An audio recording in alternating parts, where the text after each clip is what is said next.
السلام علیکم ورحمۃ اللہ وبرکاتہ۔ اللہ کے نام سے شروع جو بڑا مہربان نہایت رحم والا ہے۔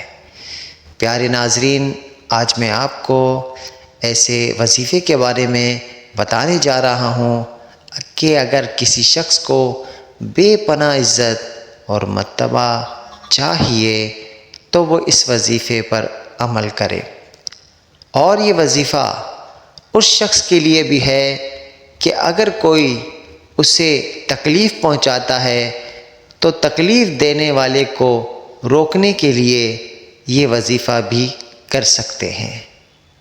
تو چلتے ہیں وظیفے کی طرف، لیکن اس سے پہلے اگر آپ سے گزارش ہے کہ ابھی تک اگر آپ نے ہمارے چینل JSSR اسلام کو سبسکرائب نہیں کیا تو سبسکرائب کریں اور ساتھ میں بیل آئیکن کے بٹن کو بھی دبائیں کہ آپ کو ہماری نئی آنے والی ویڈیو کا نوٹیفیکیشن ملتا رہے، اور آئی بٹن میں جا کر آپ ایسے وظائف کی لسٹ بھی دیکھ سکتے ہیں۔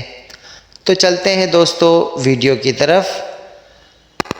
تو وظیفہ جو ہے وہ یہ ہے کہ جو شخص سورہ فجر کو روزانہ بعد نماز فجر پڑھنے کا معمول بنا لے گا، اللہ تعالیٰ اسے صاحب عزت لوگوں سے کر دے گا۔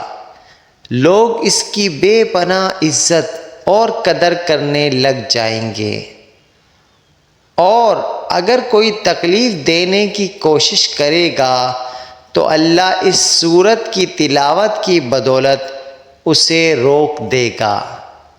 اس سورت کی تلاوت سے انسان کو روحانی فرحت بھی حاصل ہوتی ہے، اور وہ دنیا کے غموں اور تفکرات سے بے غم ہو جاتا ہے۔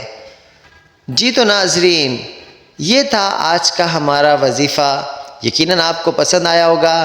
اگر آپ کو پسند آیا، وظیفہ بالکل پسند آنا چاہیے، یہ ایک مجرب وظیفہ ہے، اور ثواب کی نیت سے دوسروں کو اس وظیفے کو شیئر بھی کرتے رہیں کہ آپ کو ثواب میں اضافہ ہو۔ والسلام علیکم ورحمۃ اللہ وبرکاتہ۔